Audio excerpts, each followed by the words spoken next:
Everyone's talking about building a personal brand. And if they're not talking about that, they're talking about doing the exact opposite, which is creating a faceless business. Well, today we are going to talk to a true personal branding and reputation expert. AJ Vaden and her husband run an 8-figure business that is all about personal branding. They have helped some of the biggest names in the business, but they are true data nerds like me, and they have all of the research to tell you why a personal brand is exactly what you need to help amplify the growth of your business. AJ Vaden is the co-founder of Brand Builders Group with her husband, Rory, and a sweet friend here in Nashville. But here's the deal. She is the world's leading authority on personal branding. What does that mean? We're talking about leveraging your reputation to amplify your message and grow your business.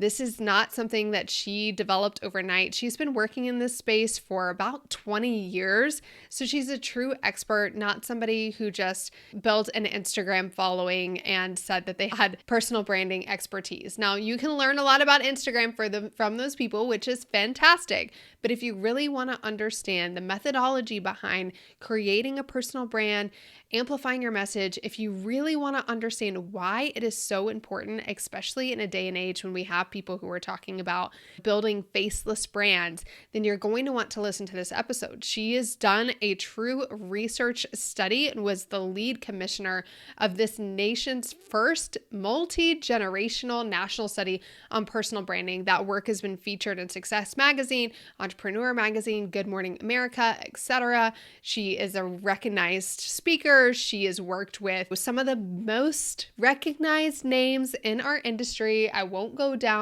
that list, but I'm telling you, AJ is the absolute expert in this space, which is why I have her on the podcast today.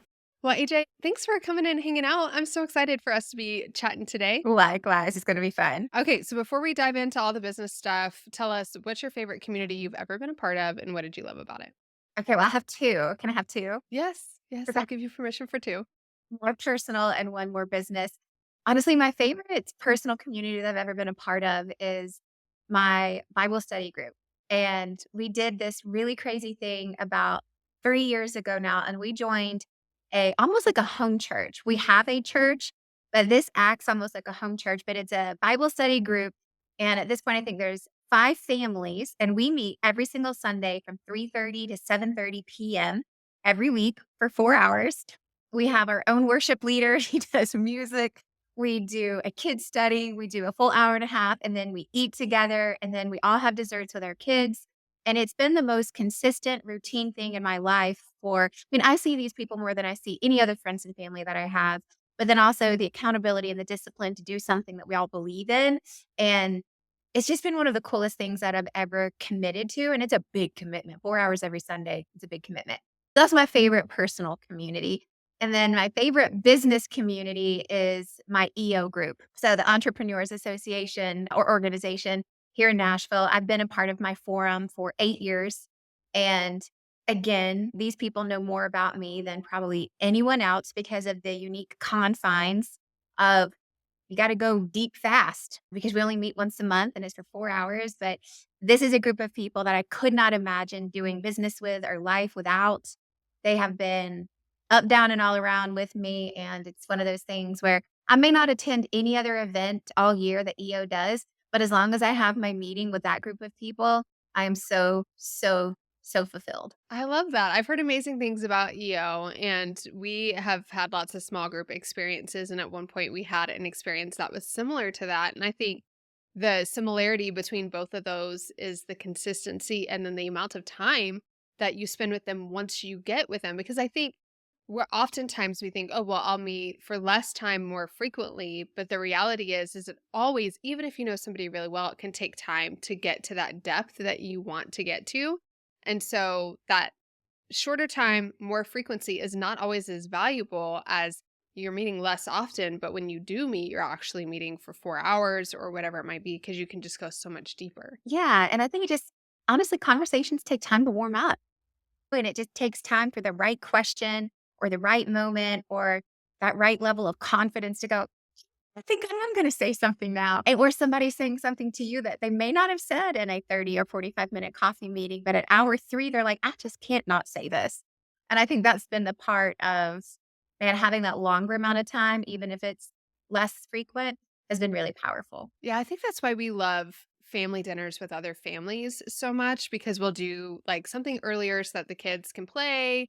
And then, we're cooking together, then we're eating together, and then we're just letting the kids run wild while the adults get to hang out. And so by the end of it, you really have been together for 3+ hours and hopefully have had the chance to have some really deep connections as well. So, well, good. Okay. So we're talking about personal branding today. And there's a whole lot of things that we can be covering. And there's a whole lot of people that talk about personal branding now. It is very much this trending topic about how to build a personal brand, like become an author, become a speaker, become a YouTuber, become an influencer, whatever it might be. Share a little bit of your background because you are not new to this game. You are a true expert in this. You are not somebody who posted some awesome reel on TikTok or Instagram or whatever and hit it big overnight and now you're a personal branding expert. So can you just give us a little bit of your background so that people understand why you're the one that I wanted to have on the podcast? Yeah, well, I think the part that's so funny to that last thing that you said is, we didn't post some reel that went viral. It's quite the opposite. I think I still, to this day, have less than 10,000 followers on Instagram, right? Now I have a bit more than that on LinkedIn and whatnot. I do not have a big, not massive following. And Yeah, and you and your husband run an 8-figure business. So it's not like you're like not doing okay. yeah, and I think that's one of the things that people naturally associate with a personal brand is somehow it's tied to some social media following or being famous or Insta famous or being an influencer, which, I think that term in general is kind of odd that it's tied to anything digital because being an influencer just means you have influence. That can happen in any small offline group or any large online group or any mix between.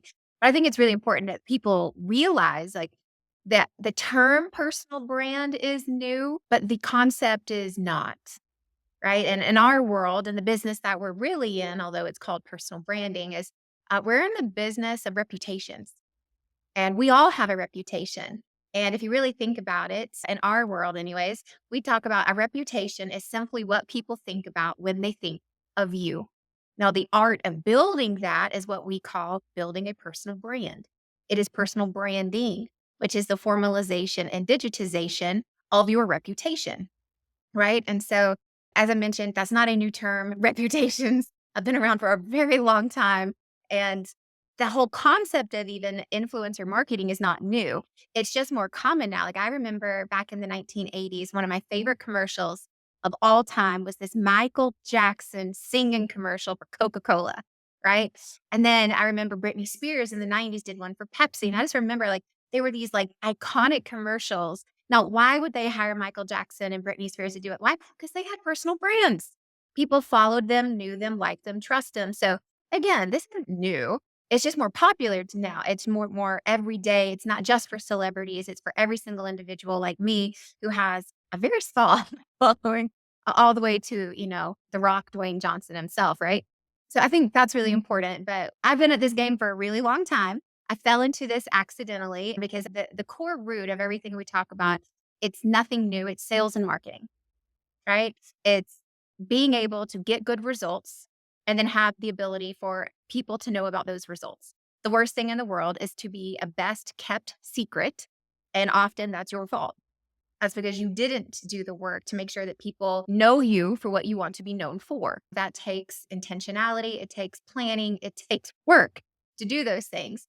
And so I fell into this when I was in my early 20s. So I've been at it almost 20 years. Turned 40 this last year. It feels almost impossible to say that. But we fell into this because I was a part of a founding group that started a sales training company back in the days when Tony Robbins was not Tony Robbins. He still had sales reps going out to car dealerships and real estate offices selling tickets to his events. Well, we actually had a small similar business doing the exact same thing in the days of Tom Hopkins and Brian Tracy and even Grant Cardone. All before these people were who they are today, they all started the same way that we did, which was selling tickets to events. So I would call on a sales team. I would say, hey, let me come into your sales team. I had a really great script, a read script, answer the objections. I'll do it for free. I'll let you customize it. I'll come in and work with your sales team as long as at the end, you let me offer to your group the opportunity to buy a ticket to this bigger event that we're having in 12 weeks. Right. So I did that for 5 years. I lived in 14 cities. I helped open up 14 new markets. Everything I owned fit in my car for almost 5 years. That's where I met my husband, who is one of my business partners. There were 4 people who started that company in the mid early 2000s, 2005, 2006. What a great time to start a business. Luckily, we were really naive and didn't know anything. But that was really the beginning, right, of learning how quickly our business grew, the better our reputation got.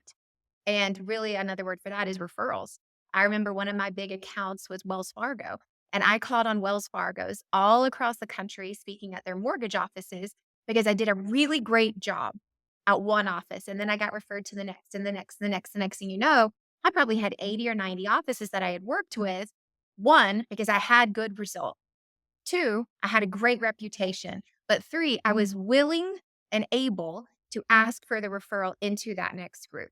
And so it really all began during this sales career. And that company eventually turned into a sales coaching company. We launched a speakers bureau. My husband launched his first book called Take the Stairs, which hit number 2 on the New York Times in 2010. Then we launched our second book, which was Procrastinate on Purpose, was a instant national bestseller. My husband was later inducted into the Speaker Hall of Fame, so forth and so on. And so this was a long, long, not overnight success to get to where we are. But the parts of that that I think are amazing is that anyone I know who looks like they're an overnight success are not. There is a decade or decades of work and relationships and behind the scenes stuff that we never get to see until they show up on the scene one day and you're like, where'd they come from? Well, they've been here all along. You just didn't know about them until that one day. And I think that's true for all of us. Yeah, I love how you're already talking about personal branding in the context of business growth, right? So you've shared your journey, and in the midst, I've heard things like sales, referrals, network, all of this, which people think about personal brand, and oftentimes it's a vanity metric that they're looking for. And you're talking about how it's actually going to help you get more sales. It's going to help you expand your audience. You're going to get more referrals, which I talk about member experience and customer experience in the same way. If you do a really good job and you help get people results, then they're going to want to tell other people about your program. And the other beautiful thing about a really strong reputation is that when people get into your programs, they're more likely to retain because they've already built so much trust and credibility with you. When people are hiring community managers, we find that they are terrified to hire that role more than anybody else.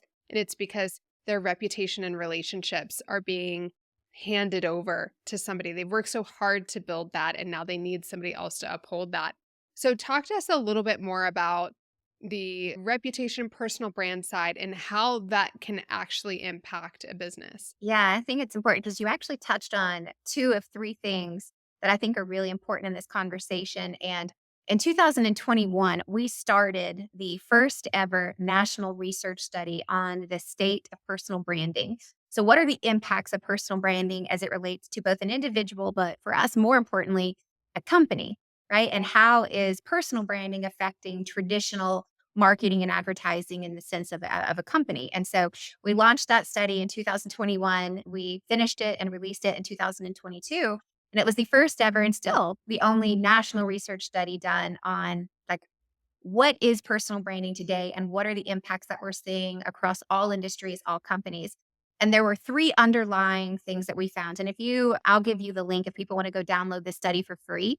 It's freebrandstudy.com. It's completely free. It's about an 80 page, don't get intimidated. It's a lot of pictures. It's an 80-page PDF, but there's a lot of really powerful statistics that are not our opinions. In fact, many of our hypotheses were blown up in the most fantastic way of going, we were so wrong. I'm so glad we did this study. Like, wow, like that's really important. But the 3 underlying currents that really shook us of going like, well, this is bigger than we thought. This is more important to business than we ever even considered, even though that we were in the business of this. First thing is that Gen Z, right, which is the emerging workforce, they have now entered into the workforce. And I think this was really important. They reported that personal brands, personal branding is not a game of vanity or ego to them, but it is a critical, quote unquote, and essential part of how they make daily decisions. Now, that's in consumer context, right? Buying and purchasing decisions. So that was the first thing they're going, like, this is our world.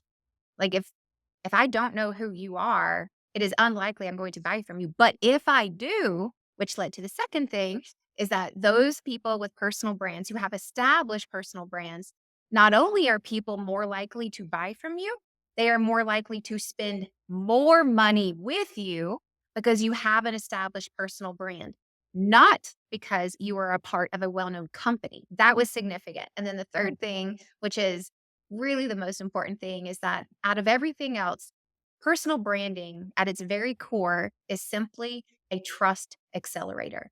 That's what it is. It's allowing people to get to know you faster, learn from you, which is an important part of this for businesses.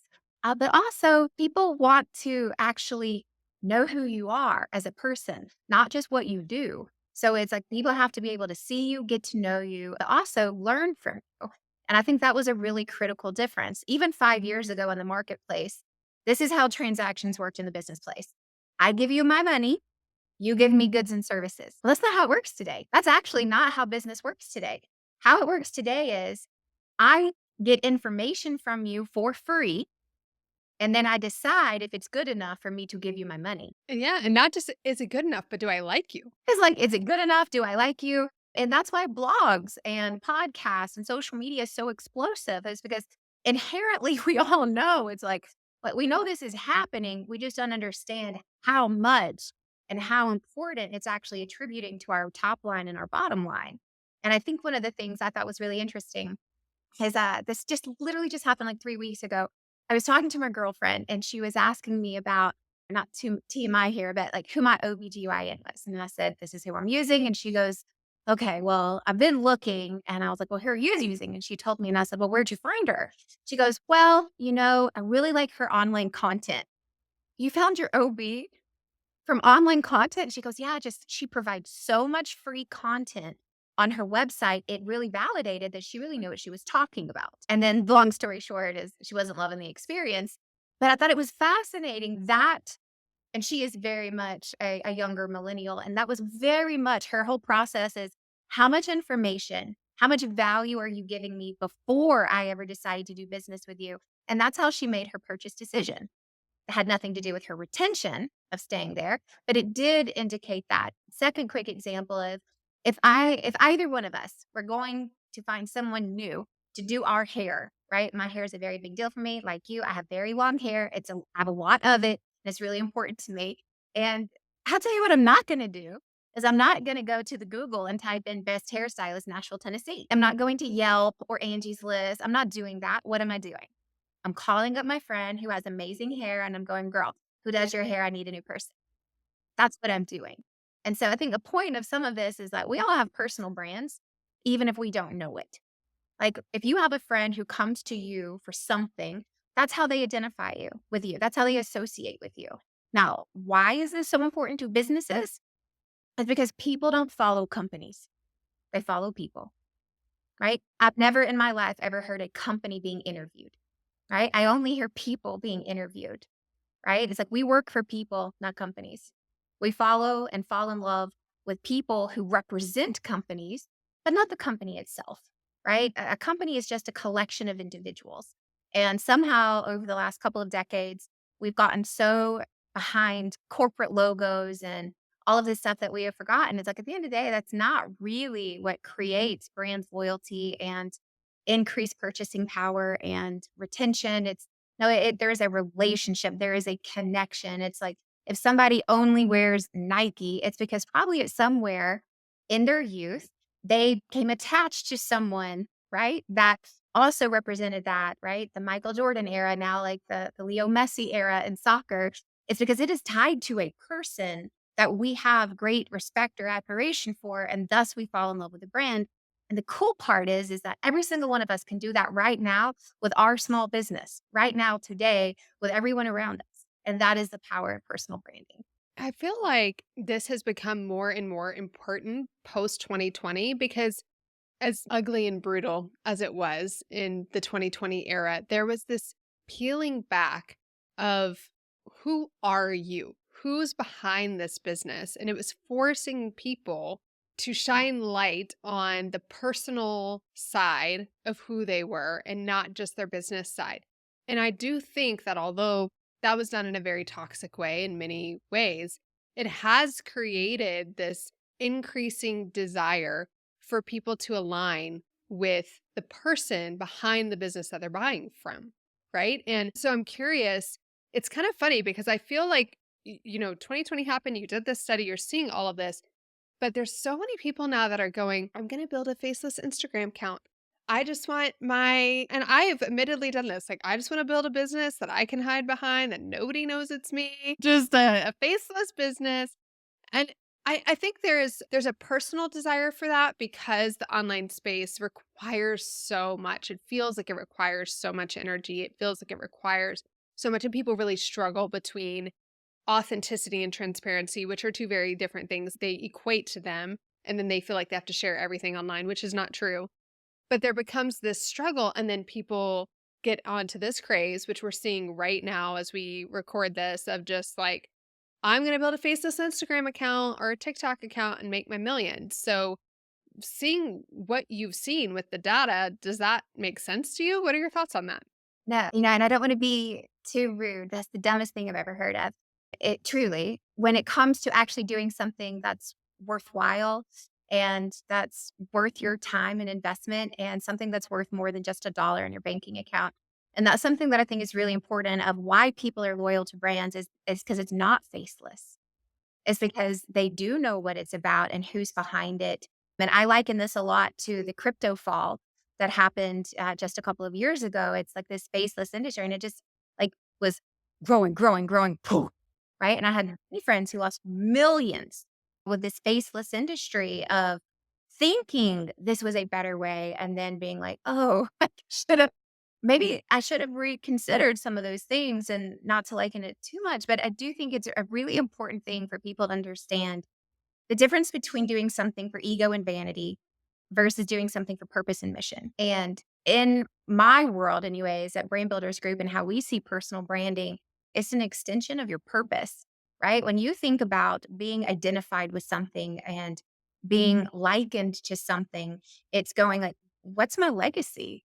Like, what do I want to be known for? And if you just, get a little into life for a second, it's like if you just sped ahead and you're on your deathbed and it's your last day on this earth, and you look around and you go, what do I want people to say at my eulogy?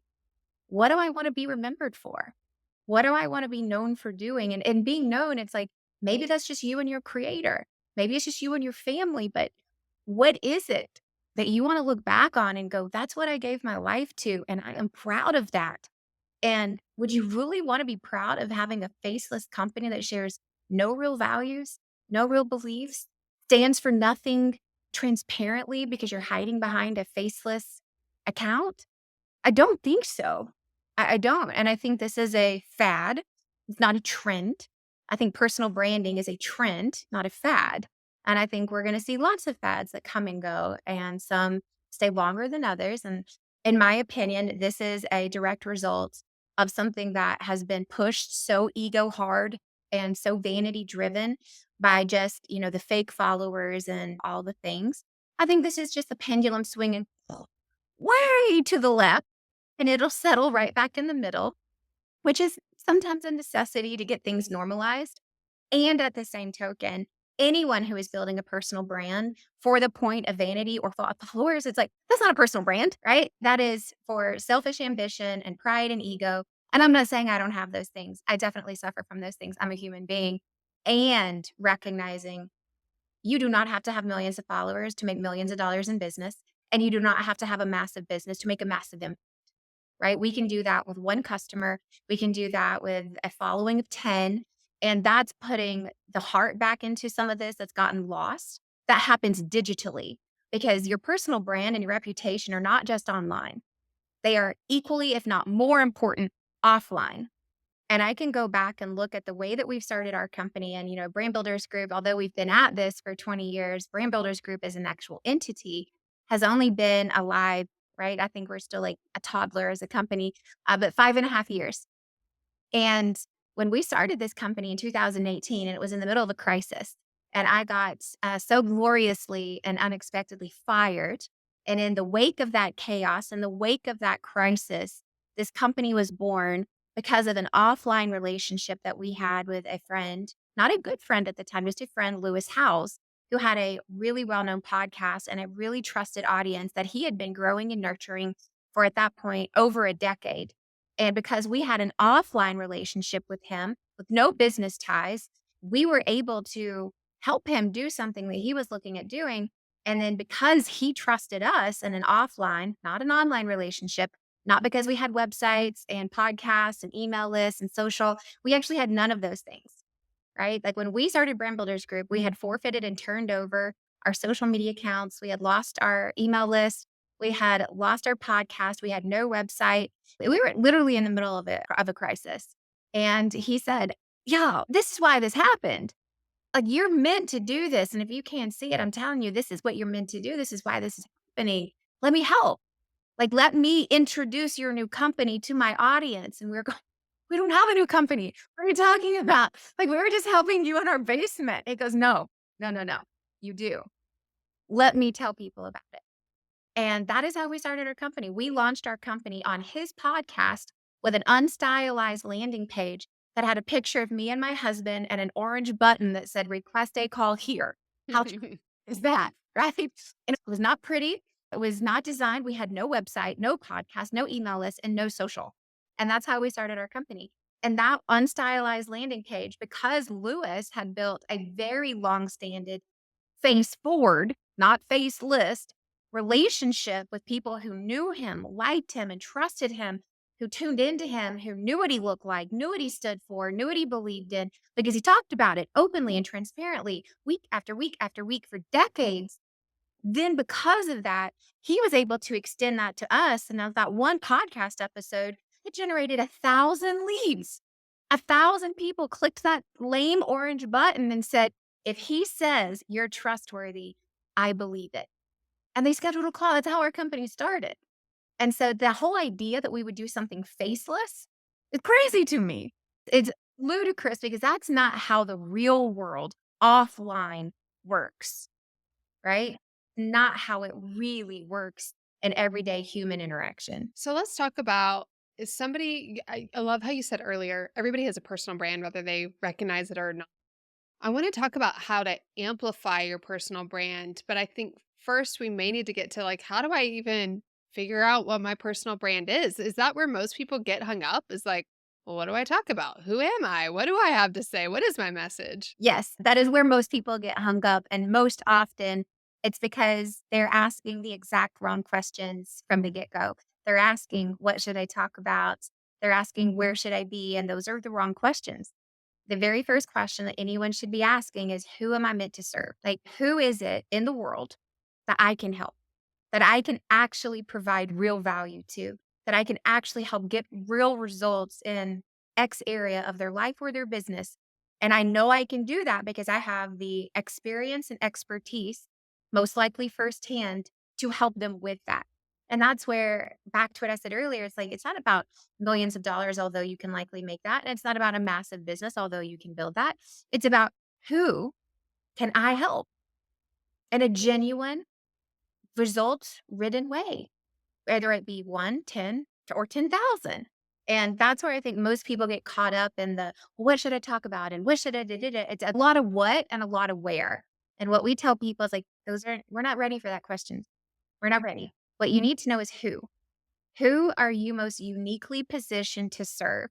And if people have a hard time answering that question, then this is what I would just encourage everyone is that you are most uniquely positioned to serve the person you once were. And that is where most people can really hang on and go like, who was I that needed X, Y, and Z?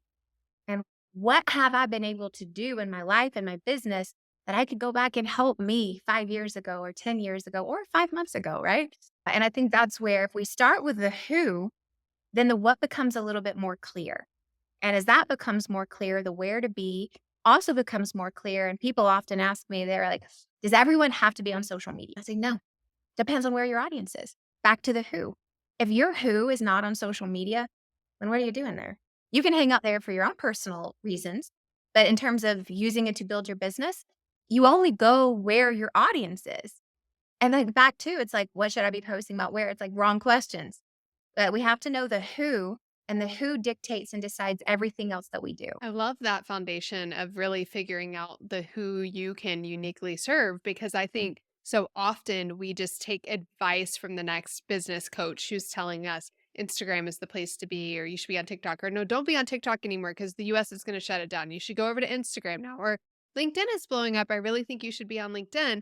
And so what happens is when people think about building a personal brand online, they think about scattering themselves across all of the social media platforms because that's what the Alex Hermosis and the Grant Cardones of the world do. They take their content, they're on podcasts, YouTube, LinkedIn, and they get burnt out. And so the journey to building a personal brand looks like, oh, I've got to create all this content, this video content, et cetera. If I can overcome my fear of being on video and find something to talk about, then I'm going to get overwhelmed because I have 10 different platforms to schedule on. And my content creation schedule is actually keeping me so busy that I can't actually sell or make money in my business. And maybe you get some success and get some followers, and then you realize, like, oh, but I'm not actually making any sales. So I don't have any money. So, it's a vicious cycle. So your goal is really to get people to get really zeroed down on the who. And then once they do that, the messaging, the platform, everything else would flow from there. It does. And I think one of the things that you said that's so important is noting the difference between sales and marketing, because all things online is marketing, and marketing is a long game. Sales is a short game. And most people in business today are overly consumed with marketing and underconsumed with the power of sales. And if you still look at most big deals today and most big decisions, they happen offline.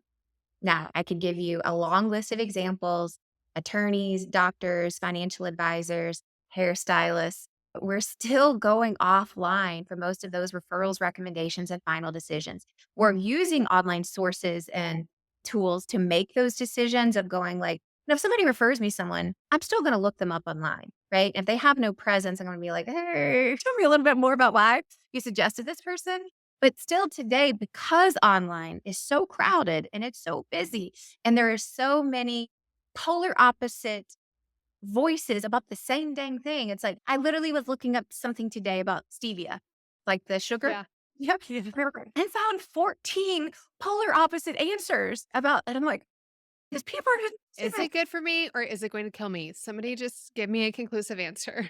it's like completely like, and so I think a part of it is like, I need to stop doing that. I need to just call my doctor, right? Because I do trust my doctor. That's like, yo, I just need you to tell me, like, if I'm not going to do like real sugar, like, is stevia okay? Or, and I think there's a little bit of that right now of going, we get consumed in this arena where we don't even know where truth is. Back to this faceless concept. Where's there truth in that?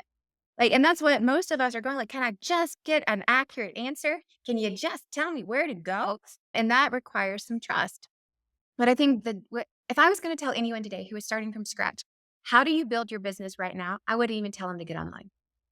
I wouldn't. I would say, I need you to pull up your phone and I need you to make me a list of the 25 people in there who know and like and trust you the most, because we're going to call them. We're going to get referrals. And then I need you to get to some networking meetings. Yeah, real live human stuff. Get out behind your screen.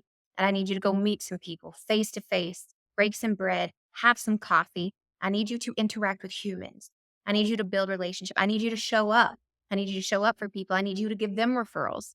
This is not in the effort of give to get, but in an effort of, hey, I know that if I continue with a giver's heart, eventually there's going to be reciprocation. Not because I expect it, that's what happens, right? If I go and give you 15 referrals, eventually you're gonna be like, AJ, what can I do for you? Like, I'm so grateful for this. How can I help you? Like, show up, right? And that doesn't happen with a faceless identity. And it doesn't happen often online, right? You've got to move it from online to offline in order for there to start to be a growth trajectory in your business and in your relationships. And that's the importance of building referrals. It's like, If you are really starting to build your personal brand right now, it's like, yes, I do think you need that foundation of what do you believe? And it like what we say at Brand Builders Group is there's 4 core things into finding what we call your brand DNA, right? The essence of who you are as a person. And it's what problem do you solve? How do you uniquely solve that problem for the world? Who do you solve it for? And how do you make money solving it? Right. And so once you know the who, then we need to know what problem do they have? How can you solve it? And then how can you make money solving it? Right? Now, you may already have the business model part figured out, but you haven't been really clear on the who and the problem. And we find that often is that people have a super successful, I'm just making this up, dental practice, but they're going, man, I don't want to just be known as a dentist. And I'm like, you're not just a dentist. That's something you do, but how do you do it different? How do you want to do it? How do you want people to perceive your craft, your business, you as a person? And there's so many things correlated into if it feels like work, then you're doing it wrong because really we were created to work. Like I tell people all the time, like Brain Builders Group, this is not my business. This is my ministry, right? Like this is what I'm called to do. We're fundamental non-believers in retirement. Like the whole concept of retirement is so wacky to me. It's like every single person I know who has sold their business and quote unquote retired is now working again. Why? Because they're like, man, I just feel like something was missing. It's like we are meant to create. We are meant to do things. And if it feels like work, then we're doing it wrong. It's because we put work into it and we've left out the passion and the calling and finding some of those who do I serve and how do I help them? Put some of that purpose back into it. So it's not just about making a buck, it's about making a difference. Yeah, I love that. And it's true, like from a believer's perspective, work came before the fall, which a lot of people don't realize. I think it was like a punishment. It actually came before the fall. And we talk all the time about how in retirement, first off, most people end up not having a purpose and they end up dying prematurely and their health deteriorates very fast. But the thought of putting off all of the things I look forward to in life until I'm 65 or 70 just seems like such a miserable existence. But I love this whole idea of really figuring out that personal brand and then being able to amplify it and the call to go, hey, start in your local community because that's how my business was built. I mean, I started my full time consultancy back in 2012, and it was the relationships and the reputation that I had from the corporate job that I had that helped start that consultancy and going to those, BNI networking meetings that felt so lame and but I built great relationships. I was able to get my hands dirty, and I think it speeds up your feedback. And feedback is so important in all of this and your messaging and trying to figure out your offers and how you talk about your offers and who you're going to serve because you get immediate feedback. And eventually you find that lock and key that work together so well. And then you can take that and amplify it online if you want to. But when I even think about the business that I have today, I think about the amazing clients we have and that people in our group consulting program retain almost all of them were relationships or referrals that we had from people that knew me in person. They had some type of mastermind experience with me, or they saw me speak and we talked afterwards, or I spoke at a mastermind they were a part of. And that relationship, that experience with me has now led to them or somebody that they know being a part of these programs, even though we have the credibility and I post on social media and we have the list builder and the email list and all of that. Our conversion rate on a sales call with somebody that comes from a referral versus somebody who just, found me, heard about me through the grapevine or something is drastically different. I mean, it's almost 100% close rate if somebody comes in through a referral, but it's probably more like 25% if they just stumble upon me. It's totally true. And that is the case for almost any business. And it's because they have come through a trusted source. They have come through someone that they know, like, and trust, and that trust extends to you. The only reason 1,000 people clicked on that button when Lewis said, you should click on this button is because they trusted him. So we had the benefit of this borrowed trust because of the relationship that we had with him and that he had with his audience. That's no different than a referral, right? It's like I have a trusted relationship with someone who says, this is what you need to do. And there's a transference there. So I think that's the important part of like why personal branding is so important is that trust accelerator part. It helps accelerate trust where there was little or none. And it's not that it's going to fix all of it, but it's an accelerator of getting them to the next step of like where they can see you show up on a consistent and personal basis, where they get to learn from you and go, okay, okay, I agree with this or I don't, right? A part of your brand should be attracting the people who are a fit and repelling the ones who are not. You shouldn't ever get people who are coming to you going, I just don't know.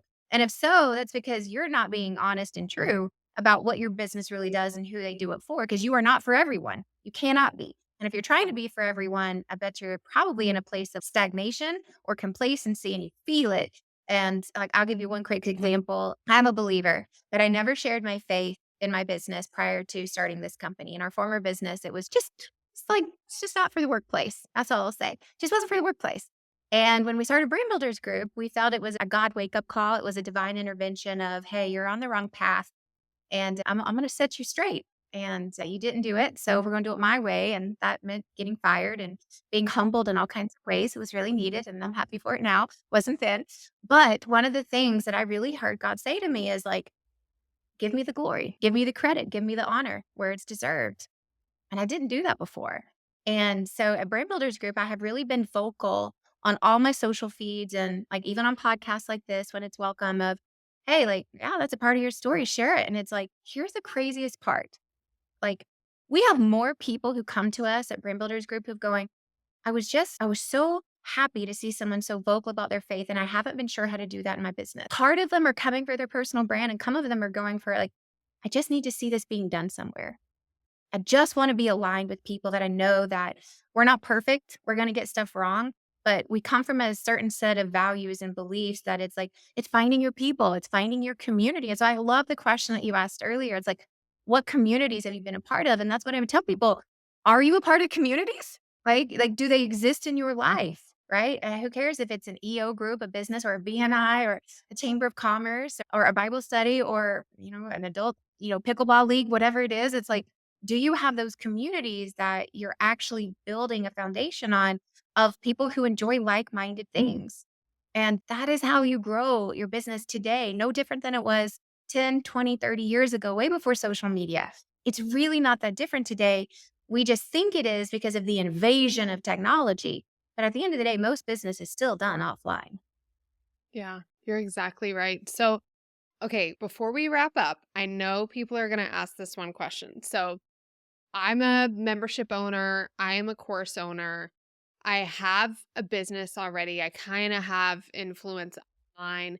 What should I be thinking about? How can I amplify my personal brand if I've kind of already got some messaging figured out, but I'm just going, yeah, we're running ads and we're doing this, but like I know there's more to this. So I think it would be a little bit of a repeat of what I said earlier is take yourself back through the gauntlet of those hard questions. And those are the questions people like, oh, I've done this before. And I'm like, but have you? Have you really? Yeah. It's like, I did it in a one worksheet for 15 minutes. That's what I always tell people, like "Yep." the avatar worksheet of who you serve. I'm like, just so you know, if you spend 15 minutes on that in some online course you took, you do not know your audience well enough to serve them.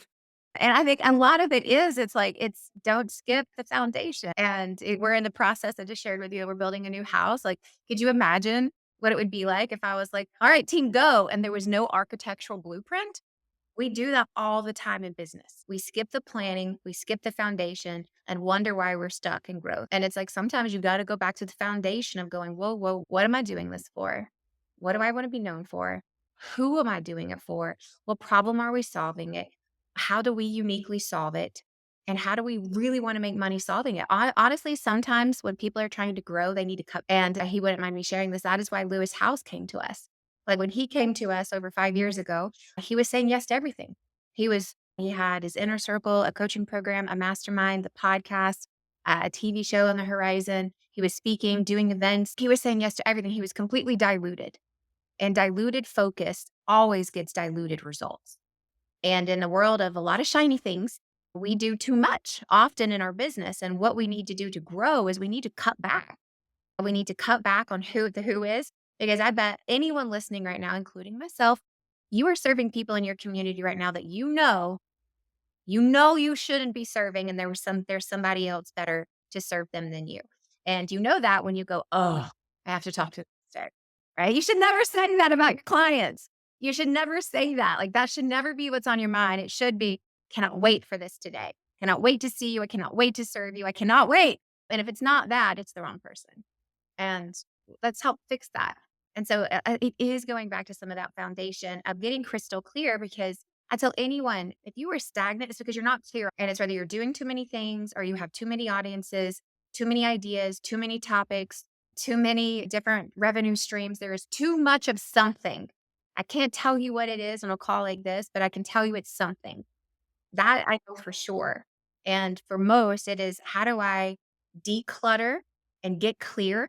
How do I create more clarity in what I'm saying and who I'm saying it to, where I'm saying it? So often it's like, let's cut down on the platforms or cut them all together sometimes.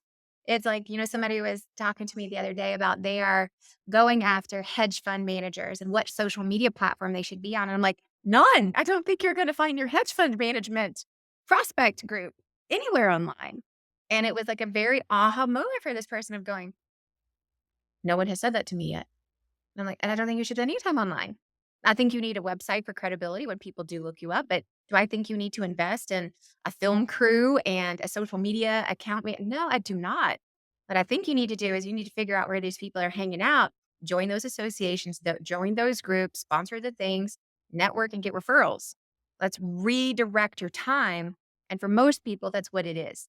It's a reclarification of where my people are, who my people are, and how do I go after them. I love this concept of simplifying before you amplify, because if you try and amplify something that's complicated and messy and has all of these strings connected, it's really challenging to pour gasoline on that fire. But when you're really clear about what that one flame is, what's that one thing that you want to focus on, and you can pour all of that energy into one amplification, it's going to lead to way more results. And I think all of us know that. But then I even know I've been working on a new marketing plan because I keep getting told I'm the best kept secret on the retention side of things. So I'm like, yeah, let's work on this new marketing plan. But I am guilty. I'm listening to this going, yeah, we need to go back and cut because we do have various things that we could offer and sell. But really, it comes down to our two core programs, cultivate and retain. And if we're not talking about those two, then what are we talking about? Why should we be talking about anything else? So I needed that message for me today. I don't know if anybody else did, but I'm very grateful for it. So tell everyone how they can connect with you because I know you all have your own podcast, which is full of juicy goodness. So that's great to start. But then you have Brand Builders Group, which literally walks people in a very methodical step-by-step way through this whole process. Yeah. So I'd say, if anything, we're a bunch of nerds. We love data. We love processes. We love methodologies in a way that simplify things. And I feel like that's one of our gifts is simplification of taking a whole bunch of stuff and really narrowing it down. And so there's a couple of different ways that you can get in touch with us. I would say if you want to check out what we do at Brand Builders Group, then you can request a free call. It's a 45-minute personal brand strategy call with one of our strategists. It walks you through these same questions like who's your audience, right? What problem do you solve? And it's like, if you don't know that, we're going to walk you through that. At the end, it's like, hey, do you want to learn about how we can help you do that more? So it's a very transparent like call. And if it's a fit, great. If it's not, we're going to fill you up with free resources and send you on your way. So for that, you can go to freebrandcall.com/Shanna, right? So freebrandcall.com/Shanna. And then if you just want to like connect with us, check out the podcast, do all the things, just go to brandbuildersgroup.com. That's where our social is. The link to my website is there. Our podcast is there. We have a whole tab called free resources. We have master classes, free courses, webinars. We got stuff for days. We can keep you very busy at brandbuildersgroup.com. Yeah, and you all do have a ton of free resources, but I will say, like you've been hearing AJ say on this podcast, it's so personalized. You have to be able to answer these questions. So you can get all of the ideas, you can listen to all the podcasts and do all the things. But when you have a coach sitting down with you saying, because this is who you're trying to serve, because this is your messaging, this is the path we think you can take. And that's for authors, speakers, business owners, etc. Everybody can benefit from this. So if you're ready for that amplification or if you're ready to go to the next level of impact, that's the other thing that I think about. Like I think of myself as a business owner and I feel like I'm in the 2.0 phase of business ownership, but I know that there's another message that God has for me to share in the 3.0 phase. And if you feel like you're entering into that next phase, you're ready for the next message, you're ready for the next thing that you want to share, you want to amplify what you're already doing, then definitely schedule a call. AJ, thanks for coming and hanging out. This is so fun. I love, we've caught up in person before, but I love just even diving in more into your brain because we're nerdy about very similar things that complement each other. And so this has been a really great conversation. Thanks for coming and chatting. Oh, it's awesome. It's always good to spend time with you.